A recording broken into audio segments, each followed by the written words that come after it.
Friends, 2008 നടന്ന മുംബൈ ഭീകരാക്രമണത്തിന്റെ ദൃശ്യങ്ങളാണ് ഇവ. അന്ന് നമുക്ക് ഒരുപാട് ജീവനുകൾ നഷ്ടപ്പെട്ടു. ഭീകരന്മാരുമായുള്ള ഏറ്റുമുട്ടലിൽ മലയാളിയായ മേജർ സന്ദീപ് കൃഷ്ണൻ വീരമൃത്യു വരികയും അദ്ദേഹത്തിൻ്റെ വീട്ടിൽ അന്നത്തെ Kerala chief minister VS. Achuthanandan സന്ദർശിക്കുകയും അവിടെ വെച്ച് സന്ദീപ് കൃഷ്ണൻ്റെ പിതാവ് ശ്രീ ഉണ്ണികൃഷ്ണൻ വളരെ വി.എസ്. അച്യുതാനന്ദൻ എന്ന നമ്മുടെ ചീഫ് മിനിസ്റ്ററെ അഭിമാനിക്കുകയും ചെയ്യുന്ന ദൃശ്യങ്ങളാണ് നമ്മൾ കാണുന്നത്.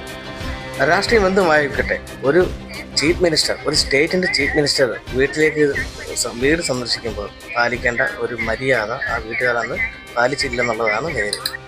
ഒരു സ്റ്റേറ്റിനെയും അതിലെ ചീഫ് മിനിസ്റ്ററെയും നമ്മൾ കേരളത്തിലെ മുഴുവൻ ജനങ്ങളെയുമാണ് അവർ ആക്ഷേപിച്ചത്.